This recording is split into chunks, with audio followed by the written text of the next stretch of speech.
It's the Real Estate Podcast, brought to you by ANZ Home Loans for financial well-beings. And welcome back to another episode of the Real Estate Breakfast as we cover the latest property news every morning on iHeartRadio, Spotify, Apple Podcasts and Amazon. Well, good morning on this first day of February.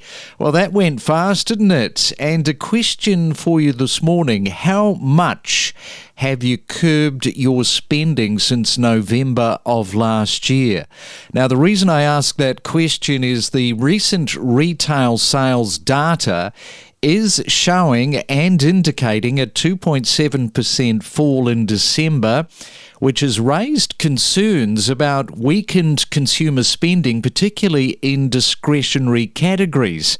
I suppose it's kind of ironic, isn't it? Because it was always the fear, wasn't it, that we could go from too much consumer spending, thus driving up the inflation and then, of course, increasing the rate rises from the RBA, to now concerns from economists about a weakened consumer spend. Can this be good news for the Reserve Bank of Australia's rate announcement, which is coming on Tuesday?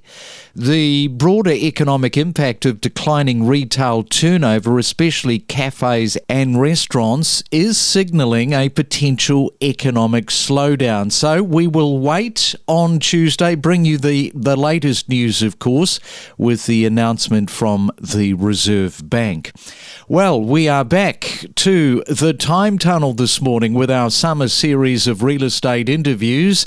And coming up, we go back to October of last year when we spoke to Alex Rutherford in Brisbane. She gives us some insights into the market last year.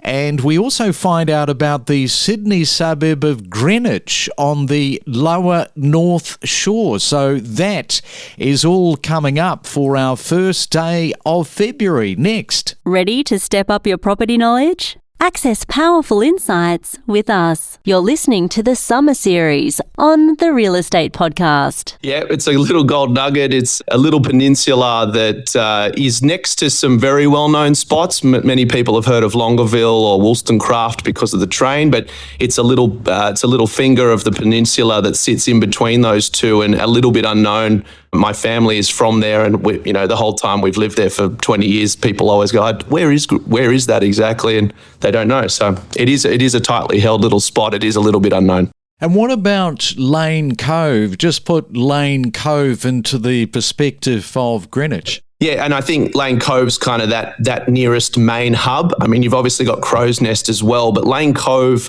has really developed over the last 10 to 15 years. There was a big development when they put an escalator in, 15 years ago. That was huge news for the Lane Cove area. It was quite sleepy before that. It was kind of known as a place you would drive past rather than into. That has 3 primary schools, and it's become a very young family hub. And then what ends up happening from Lane Cove, you've got your Coles, your Woolies, your Harris Farm now, and restaurants, but people are upgrading eventually from Lane Cove into the more expensive suburbs nearby, which are Longueville, Northwood and Greenwich. And Greenwich is just that one that's a little smaller and is a little less known than say, Longueville. So you were saying that you went through a bit of a dead patch there where you could count on 1.5 hands how many properties sold, but just recently, worm has turned. You've got a bit of stock, have you? Well, we're selling it now. A lot of it has sold. But yeah, I think when we came out of winter, it was almost as if we had sort of spring volume in Greenwich. It increased everywhere, like Lane Cove, Longueville, Riverview, all these nearby suburbs also increased. But Greenwich particularly, there was a lot of stock. Normal volume of properties on market are maybe 5 to 8 houses that are available. But I think at one point there was about 16 houses on the market in Greenwich, which that's as high as I've ever seen it, to be honest. And in terms of, look, we've got a lot of migration that is taking place at the moment. Many people, as you mentioned, haven't heard of Greenwich, but they are flooding into the Sydney prestige market. So how do people mainly find out about Greenwich, do you think? Just through the portals? Well, hopefully, yeah, obviously the portals, whenever we have particularly a unique property or something that's in the upper end, we do try to get as much editorial across the newspapers as we can, because we realise that people are looking in, say, Mossman or the eastern suburbs and, maybe perhaps even Longueville and still don't know about Greenwich. But we try to make sure people can see a property, see what Greenwich has to offer. I mean, there aren't many peninsulas anywhere in Sydney, in eastern suburbs included, but, Mossman, Cremorne, they don't have access to a train line. Gain insights with exclusive conversations from real estate professionals about buying, selling and investing across Australia. You're listening to the Summer Series on the Real Estate Podcast. Look, it is a very, very ambitious plan to build that 1.2 million homes over just a 5-year period. It equates to around 240,000 homes per year, which unfortunately actually is an unprecedented number. So I think, while we do need such a lofty target, realistically, I don't think that we're going to get there. Yeah, that line from the castle, you're dreaming, mate. Does that come into it? Look, I think it definitely comes into it, because at no year in Australia's history have we managed to deliver at scale the number of new homes that the government is suggesting. And of course, if we look at the current environment, we've seen significant growth in construction costs, interest rates are really high, we're seeing building companies entering into insolvency. There's a whole host of market factors which are actually leading to a decrease in the number of homes we're seeing built per year. Yeah, and of course the expense of it all, I see that your report had 7.4% increase in the weighted average cost of inputs into home construction over the last 12 months, which was ending in June of this year, although this was down from the previous year's peak of 17.3, but it's still a major headache. Oh, absolutely. Look, 7% growth in construction costs is well above what we would see over the long term. And of course, this doesn't take into account the extra costs associated with increased timelines. So it takes about 50% longer to build a home in the current market. We also have labour shortages and higher interest rates, and all of these add to that cost, which means that each dwelling that gets built is costing a lot more money. What did your report sort of highlight around the perceived risk associated with building new homes due to the increased number of these home builders collapsing? Well, this was actually some very interesting information that we garnered from some market research we were doing. So essentially we asked people how confident they feel buying off the plan. And since 2020, there's actually been a notable decline in the proportion of people who are comfortable buying off the plan or who are buying a newly built property. And I think this comes down to what people are seeing in the media about building companies collapsing. There's a higher perceived risk in the sector. And then, of course, it's costing much more to build now as well. So we're seeing more people look to existing dwellings as opposed to going down the path of buying something newer off the plan. So how does that sort of impact on the actual numbers, the 1.2? Because if you've got more people that are buying existing, how does everybody fit into the box? They can't. Well, that's exactly right. Developers build properties for someone to buy. And if we do see that demand to buy newly built properties shrink, that's going to have implications for the delivery of new supply. Now, of course, with developers in a position where they're facing higher costs, they also need to sell at a higher price point for their projects to be feasible.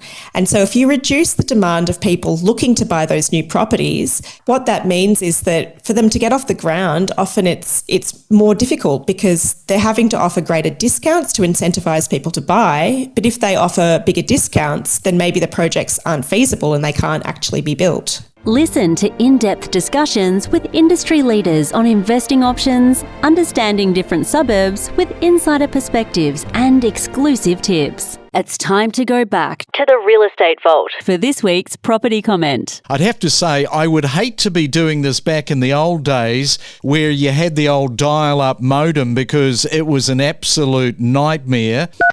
You'd remember this, Mario? Yes, I do. You'd have to hilarious. wait for it. Nearly there. And, you know, the thing was, back then, we thought that was genius. Well, Craig, I don't mind telling you, I mean, I started in 1984 in my career in real estate, and we didn't even have mobile phones in the UK. So, you know, to actually conduct business was done very, very on a wing and a prayer. We would go on viewings and then come back and say, oh, the person didn't turn up. They say, oh, yeah, they called to say they weren't going to come. But of course, by then, nobody would let me know. They didn't have mobile phones. I think pages were just around there, but I didn't have any. So we did business in a very, very different way. Yeah, look, it has been an amazing market. We're certainly seeing that uplift of property prices, and it's driven largely by the lack of supply still. Again, the numbers are always a bit different to who reports them, but we're still seeing the lack of stock compared to last year is about 20% behind. So that means there's 20% lower amount of properties for buyers to choose from at this time of the year, which makes us incredibly busy. They reported it as a tiny apartment. It might have been tiny, but it was pretty big on price, wasn't it? Yes, it was. So that is actually on the fringe of Brisbane CBD. So it's within a walking distance to the CBD proper. It was 115 square metre, one bedroom, loft style apartment. The first open home was actually launched into the market on a Thursday. Definitely were inundated with inquiry, and it is a leased property as well. So there's tenants in the property, and the first open home we were welcomed with a line of buyers waiting, and we were 10 minutes early, and I think we ended up having something like 23 groups through, but the groups comprised of families and couples. So sometimes we had up to 7 in the group. It was pretty crowded, so much so I actually had to stand in the hallway just to answer questions from buyers. So it was it really was a very exciting result, especially for that one bedroom market. Do you think that we're kind of approaching a sort of a semi-FOMO at this time of the year with the run-up to Christmas? Most definitely. So if we look at it, we're the end week of October, we're heading into November. So we've probably got 6 trading weeks left of this year. Brisbane generally starts to tail off around that second week of December. So we're just not sure what this is going to be like, let's say in 2023 finishing off, but we still think it will be fairly strong right up until maybe the 15th or 16th of December this year, just because there are still sellers thinking about bringing their properties to market. We've got to get them ready. They've got to be prepared. They've got to be photographed. And then obviously we might be launching those late November. From the emotion of property, the economic inflation, managing your expectations, lack of stock, price growth, construction appetite, days on market. Stay informed with us and know your property. How much of this is happening on the small side of parcels of land where it's being subdivided? As far as I'm aware, it's only been done twice recently in Queensland, once in Bulimba in the last few months as well. The corner blocks are obviously a little bit more rare, right, on any given street. And therefore, if people are looking to subdivide, most people typically considering a standard split right down the middle. But we've got some owners that wanted to retain some more land so they could build a slightly bigger home for the family using the proceeds of the sale, for which has been achieved. We connect you to the best real estate information across Australia. The Real Estate Podcast.